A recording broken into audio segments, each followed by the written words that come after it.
Paul Marsh here on Express, and I'm delighted to say that I'm joined on a Zoom call by Steve from the Leylines. Steve, how are you doing? I'm very good, Paul. Thank you. Yourself? I'm really good. I'm really excited to talk to you because you guys have got so much energy, and it's always nice to introduce some of our listeners to maybe a band that they haven't heard of. So, if there's anybody out there that hasn't heard of the Leylines, just very quickly kind of describe your sound for anybody that's not heard of you. Okay, mate. The ley lines, the name the ley lines came from the mythical lines of energy that run all over the world. As you quite rightly pointed out, we are all about energy. We're bouncy, and when we go onto stage, we give everything we've got every single time, and we try and get the crowd bouncing with us. So our tagline is not quite folk. So we have a folk element to us in the fact that we do tell stories about life and experiences and the government and all these kind of things. And our lead instrument is a fiddle. Hannah plays the fiddle. And there's a little bit of punk, a little bit of rock, a little bit of folk, and a little bit of ballad. So ultimately, mate, we are a festival band. That's where we feel most at home. And that's where we like to get the big crowds jumping. That's what I was going to. I suppose you probably hate being compared to this band and that band and everything else like that. But yeah, I was going to say the same thing. A bit of everything, all thrown into one, which is just pure energy. Because I'm a big country music fan, and I would also say you've got a tiny little bit of country in there as well. Funny you should say that. Our agent Brandon, he says exactly the same. I personally, I don't see it myself, but I'm a fan of country music as well. I like all music, to be honest, Paul. But yeah, Brandon says he could see us. And to be fair, to our surprise, we turned up to headline a festival a couple of years ago. Turns out it was a country festival, and we went down a storm. So there you go. There you go. The thing is as well, I think sometimes you can be pigeonholed. If you are a certain genre, you fit into that genre, and that's it. It's a double-edged sword, really, because we cross the genres, which means we're open to play in lots of different places, but then we're also a little bit restricted, because if you have got a folk festival or a rock festival or do you know what I mean? We kind of, that we're not quite any of those. We're a mixture of all of them, you know? Well, that's probably our fault. That's probably radio DJ's fault, because we do like to pigeonhole bands in, like you say, in a rock or a country or dance music or whatever it is. We like to do that. So I'll put my hands up and apologize, because that's probably our fault. Hey, no problem at all. If we can get more DJs playing our music, we'll go with that. That's fine, buddy. Right. So let's just talk briefly about your album, Recover Reveal, which came out in 2019. It did it was it's frightening, isn't it? It did very, very well for you guys. It kind of elevated you up a level and reached places that you possibly hadn't gone before. Yeah, mate, I'm so sorry. That's my phone. Yeah, it's we're very, very proud of the album. If you listen to the lyrics, it's a very heartfelt album, and I think that's one of the things that people relate to a lot of the songs on there. Recover Reveal itself is a very it tells a very interesting story about recovering from things in the past and then revealing the new you. So it's all about moving forward, letting go of things of the past. Breakout, again, as it says, it's breaking out into something new. We are all about experience. We're all about life experience, and we're all about telling those stories that people can relate to. So it's a very, very humbling feeling when people approach you after a gig and tell you the impact that one of your songs has had on their life. And you don't need to be famous. You don't need to have a global audience. If you write songs from the heart, you can have an audience of 10 people. And if you make one difference to one of those people's life, that song was worth every single minute that you sat there to create it. You don't have to have millions of followers. You don't have to have, stadiums. You can have a little room with a few people in it. And if you've written a song which touches their heart, their mind, and their soul, mate, to me, that's all you can ask for.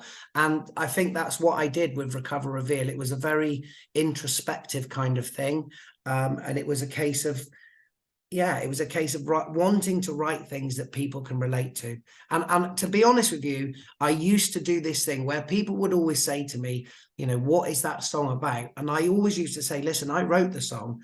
It's whatever you want it to mean. So for me to explain what it means to me detracts from the power of the song.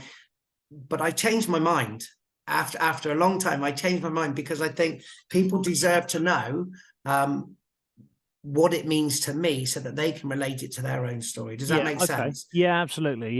Yeah, no, I think either way is fine. Like you say, I think if people want to interpret songs to make it more personal to them, then that's absolutely fine. But if people, like you've just said, want to know why you wrote it so that they can relate to it, as long as people are relating to a song, that's all that matters. I think you've put that beautifully. You've all about the energy. You've got so much energy on stage. In fact, you have so much energy on stage that you recorded a live album. We did indeed. Well, obviously during lockdown was a little bit, it was a bit crazy for everybody, and we're no exception to that. But we felt that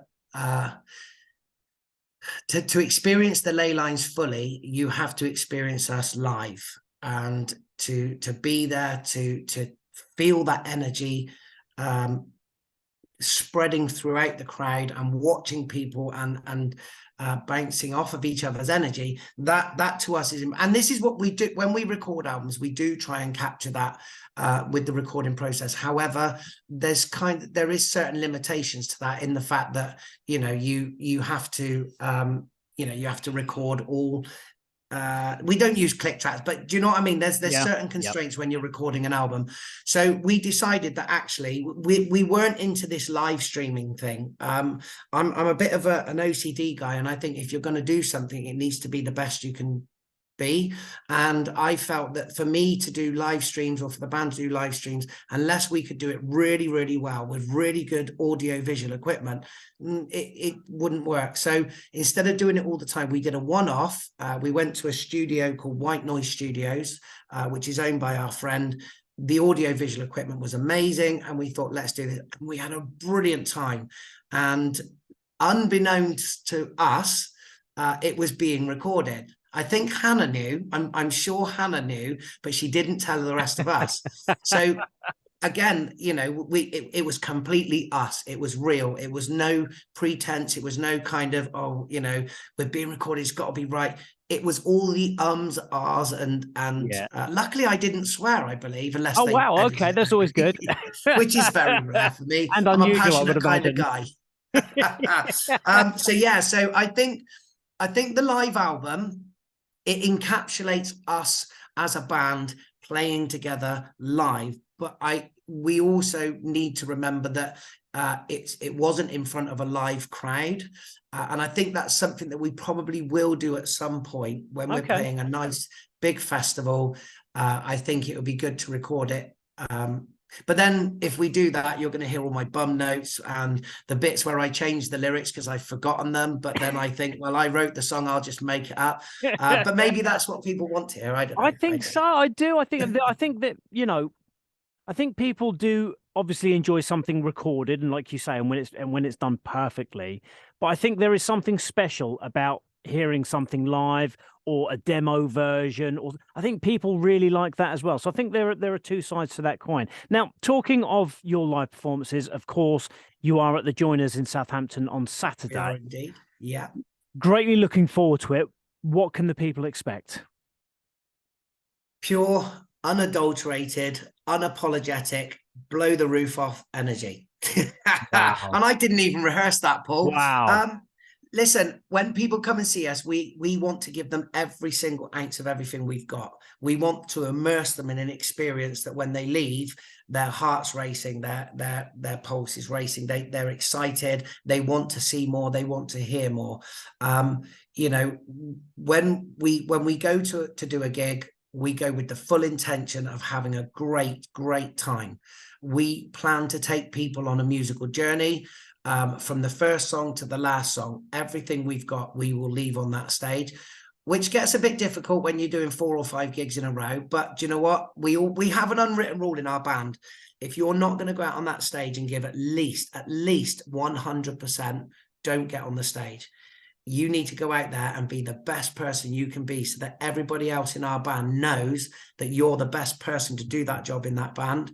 And it can't help but to feed into the crowd. It just starts to spread, and you can see it. Even people that have never seen us before, they, it's kind of, the people that have seen us before, they know what's coming. They know what to expect. Bang, straight away, they're bouncing right from the first song. They're, up and down, stamping their feet, clapping their hands. Some people aren't used to it, so they're a little bit on the sidelines. They'll look in and they'll think, oh, I really want to join in. By the end of it, I guarantee they're jumping with everybody else. Well, the Joiners is a fantastic venue as well. It's very intimate. I've seen so many different bands there over the years, and it always has a great atmosphere. So, with you guys, that's going to hype it up to 11 as well. I really do hope so. I really do. Nice Spinal Tap reference there as well, buddy. Thank you. We can be a bit Spinal Tap on tour sometimes as well, mine. But yeah, we really are looking forward to it. The tour is going to be a great tour. We're going from down in the depths of Truro, down in Cornwall, all the way up to the top to Glasgow, and everywhere in between. And we're going to be actually premiering some new songs as well. Okay. Yeah. So we've been working on a new album. So the best way to do this is to get them out there and test them in the live arena. So we will be dropping a few new songs, and we'll see how they go. But yeah, it's exciting, mate. Every tour we do is always exciting. It will never get old. It will never get boring. That's for sure. Steve, thank you so much for talking to us. I really do appreciate it. I would wish you luck on Saturday, but I know that you don't need it, and it's going to be absolutely phenomenal as well. Can't wait to hear the new stuff. Thanks for talking to us. I really do appreciate it. Brilliant. Thank you very much, Paul. Thank you very much to all the Express FM listeners. Hopefully we'll see you down at the Joiners on Saturday. Take care, guys.